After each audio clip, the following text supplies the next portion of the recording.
दोस्तों इस रिपोर्ट में हम आपको हाले गाज़ा दिखाएंगे। गाज़ा के अंदर क्या कुछ हो रहा है, किस तरह की चीज़ें अब सामने आ रही हैं, वो सारी चीज़ें दिखाने की कोशिश करेंगे। लेकिन पहले आपको इजराइल और ईरान से जुड़े कुछ अपडेट दे देते हैं। यार ईरान ने ना थोड़ी सी देर कर दी। ये जो हमला किया है इजराइल के ऊपर, एक्शन थोड़ा सा पहले अगर ले लिया होता तो शायद हो सकता है कि गाज़ा में जो इतनी सारी मौतें हुई हैं वो आंकड़ा थोड़ा सा कम होता। ये बात मैं इसलिए कह रहा हूं क्योंकि ईरान के इस हमले के बाद अमेरिका और इजराइल जैसे देशों की सिट्टी पिट्टी गुल हो चुकी है। दोस्तों इरान ने सस्ते ड्रोन्स के साथ और 30 साल पुरानी मिसाइलों के साथ ये जो हमला किया था, इस हमले को रोकने के लिए America, Israel, France, Britain, Germany, Jordan, Saudi Arab, इन तमाम देशों ने पूरी ताकत लगा दी। इनके पास जितनी ताकत है हमलों को रोकने की, पूरी ताकत का इस्तेमाल करके इन्होंने ईरान के इस हमले को रोक लिया। इस हमले को रोकने के बाद ये जश्न मना रहे हैं कि हमने ईरान के इस हमले को पूरी तरह से नाकाम कर दिया। लेकिन दोस्तों ईरान का ये हमला बहुत छोटा सा हमला था। सस्ते ड्रोन कवर करने के लिए भेजे थे, 30 साल पुरानी मिसाइलों को भेजा था, लेकिन इससे कहीं ज़्यादा ताकत ईरान के पास अभी भी मौजूद है। और ईरान लगातार ये धमकी दे भी रहा है कि अगर इजराइल हमारे ऊपर हमला करता है तो 10 गुना ज़्यादा बड़ा हमला हम इजराइल के ऊपर फिर करेंगे। अब इस बात का डर इजराइल से ज़्यादा अमेरिका को सता रहा है। अमेरिका के कई सारे सीनियर अधिकारी अब इस बात को कह रहे हैं कि ईरान ने जो हमारे ऊपर अभी हमला किया था 14 तारीख को, हमने उस हमले को तो पूरी ताकत के साथ रोक लिया और ईरान के इस हमले को नाकाम कर दिया, लेकिन अगर ईरान ने दोबारा हमारे ऊपर हमला किया तो इस बात की कोई गारंटी नहीं है कि हम इसी तरह से ईरान के उस हमले को रोकने में कामयाब होंगे। अमेरिका के अधिकारियों का कहना है कि इजराइल इस बात को अच्छे से जानता है कि ईरान के अब आने वाले दूसरे भारी भरकम हमले को रोकना बहुत मुश्किल है, क्योंकि बहुत सारे हथियार इस्तेमाल हो चुके हैं। $1 अरब से ज्यादा सिर्फ 1 मिनट में खर्च हो चुके हैं। तो अगर एक भारी भरकम हमला एक बार फिर से ईरान की तरफ से होता है तो इतनी ताकत के साथ उसको रोक पाना बहुत मुश्किल है।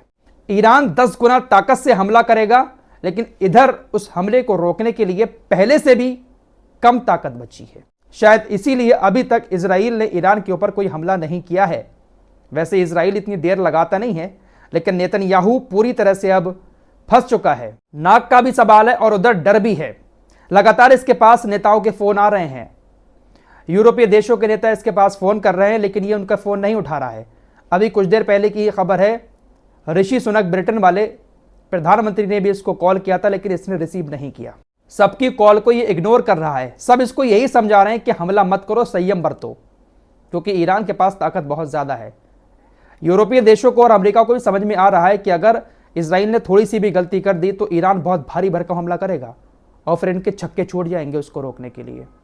खबर आ रही है कि फ्रांस का जो युद्धपोत लाल सागर के अंदर मौजूद था, जिसने बहुत सारी मिसाइलों को और रॉकेटों को रोका था, वो वापस जा चुका है, क्योंकि उसकी मिसाइलें ख़त्म हो चुकी हैं और लाल सागर को छोड़कर वो भाग चुका है। ऐसे ही बहुत सारे एयर डिफेंस सिस्टम जो वहाँ पर तैनात हैं दूसरे देशों के, उनके भी हथियार ख़त्म होने की कगार पर आ चुके हैं। लेकिन फिर भी अमेरिका पूरी कोशिश में लगा हुआ है कि हथियारों की कमी ना हो पाए। इसके चलते हुए उसने डायरेक्ट कतर से इजराइल तक हथियार पहुंचाने के लिए उड़ानें भरी हैं। पहली बार ऐसा हुआ है कि अमेरिकी वायुसेना ने किसी इस्लामिक देश से बहुत सारे हथियार लेकर इजराइल तक डायरेक्ट उड़ान भरी हो। अमेरिका लगा हुआ है कोशिश में कि हथियारों की कमी ना हो पाए, लेकिन यह भी डर है कि ईरान का जो हमला है वो उसको पहले की तरह नाकाम करना ये पॉसिबल नहीं है, और इजराइल ये बात अच्छे से जानता है। मैं पिछले 4 महीने से यही बात तो कहता चला आया हूं कि इजराइल सारी मनमानी किए जा रहा है कि कम से कम किसी इस्लामिक देश को आगे आकर थोड़ी सी हुड़की तो देनी चाहिए। ईरान ने कदम बढ़ाया और अब देखिएगा कैसे ये लोग परेशानी के आलम में पड़ चुके हैं। काश तुर्की जैसे देशों ने भी थोड़ा सा इजराइल को हड़काया होता तो आज गाज़ा की ये हालत ना हुई होती। गाज़ा की हालत कैसी हो चुकी है आइए आपको दिखाता हूँ। अल-शिफा हॉस्पिटल आप लोगों को याद होगा। दोस्तों आपको पहले बता देना चाहता हूँ, ये खबर कल की है, लेकिन कल से मैंने कोई ज़्यादा वीडियो आपके सामने नहीं रखी थी, इसलिए ये खबर रह गई। तो आप ये ना कहना कि पुरानी खबर सुना रहे हो, लेकिन फिर भी हाल गाज़ा में ये खबर बताना ज़रूरी है। अल-शिफा हॉस्पिटल के अंदर 15 दिन तक इजरायली सेना घुसी रही थी। आप सभी को सारी चीज़ें अच्छे से मालूम है। बहुत सारे लोगों को अल-शिफा हॉस्पिटल के अंदर इजरायली सेना ने मारा, लेकिन अपने इन कारनामों को छिपाने के लिए इसराइल की सेना ने अल-शिफा हॉस्पिटल के अंदर बड़े बड़े गड्ढे करके बहुत सारे लोगों को उसमें दफना दिया, सामूहिक कब्रें बना दी। अब वही सामूहिक कब्रें अल-शिफा हॉस्पिटल के अंदर सामने आ रही हैं। जब खुदाई की गई तो बहुत सारी लाशें अल-शिफा हॉस्पिटल के अंदर से निकली हैं। लाशें पहले भी निकली थी जो मिट्टी में दबी हुई थी, सड़ी गली। एक बार फिर से इसी तरह की सड़ी गली लाशें, हड्डियां अल-शिफा हॉस्पिटल से निकल रही हैं। वर्ल्ड फूड प्रोग्राम के तहत गाजा के लोगों के लिए जो खाना भेजा जा रहा है वो किस तरह का सड़ा गला और कीड़ों मकोड़ों वाला खाना भेजा जा रहा है। सुड़ियां पड़ गई हैं खाने में और उस खाने को गाजा के लोगों के लिए भेजा जा रहा है वर्ल्ड फूड प्रोग्राम के तहत। वीडियो में आप लोग देख सकते हैं किस तरह से इस खाने में कीड़े मकोड़े हैं, सुड़ियां मौजूद हैं और यह वर्ल्ड फूड प्रोग्राम के तहत गाजा के लोगों के लिए भेजा गया है। किस तरह का दोगलापन दुनिया इन गाजा के लोगों के साथ कर रही है। कैसे हम मान सकते हैं कि जो हम चंदा यहां से भेज रहे हैं वो गाजा के इन लोगों तक पहुंच रहा है।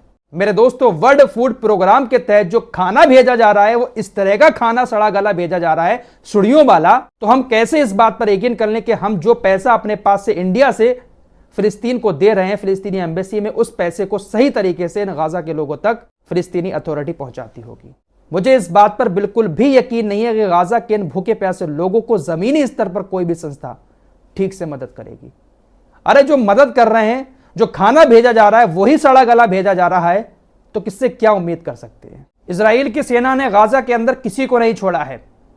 गाजा के अंदर जितने भी पत्रकार अब तक पहुंचे उसमें से 10% पत्रकारों को इजराइल की सेना ने गाजा के अंदर मार दिया और इन पत्रकारों को इजरायली सेना ने टारगेट करके निशाना बनाया ताकि ये लोग गाजा की सच्चाई दुनिया के सामने न ला सकें। दोस्तों, इजराइल की सेना जमीनी स्तर से तो गाजा से वापस जा चुकी है, लेकिन हवाई हमले अभी भी इजराइल की सेना गाजा के ऊपर कर रही है। उत्तरी गाजा के जवालिया में एक मस्जिद बची हुई थी, उस मस्जिद को भी निशाना बनाकर हवाई हमला किया, जिसमें मस्जिद भी पूरी तरह से शहीद हो गई और बहुत सारे फिलिस्तीनी उस मस्जिद में मारे गए।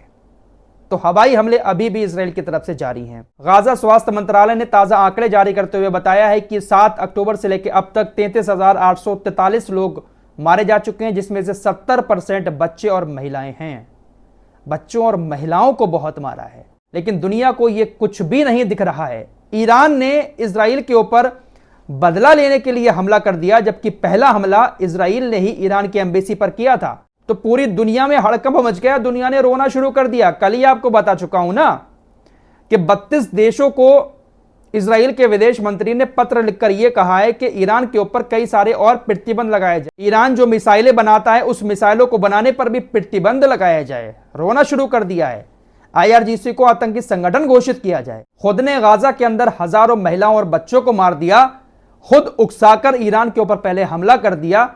वो गलत नहीं है, लेकिन ईरान ने बदला लेने के लिए हमला किया तो इस तरह से रोना शुरू कर दिया। अमेरिका के राष्ट्रीय सुरक्षा सलाहकार ने कहा है कि आने वाले दिनों में हम ईरान के खिलाफ नए प्रतिबंध लगाएंगे।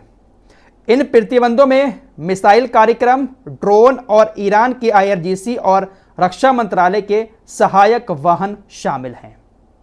अमेरिका प्रतिबंध लगाएगा। अमेरिका अगर प्रतिबंध लगा देगा तो क्या ईरान मिसाइलें बनाना बंद कर देगा? अरे अब वो दिन चले गए जब सद्दाम हुसैन को इसी तरह के आरोप लगाकर मार दिया था, इराक पर हमले कर दिए थे। अब वो दिन लद चुके हैं।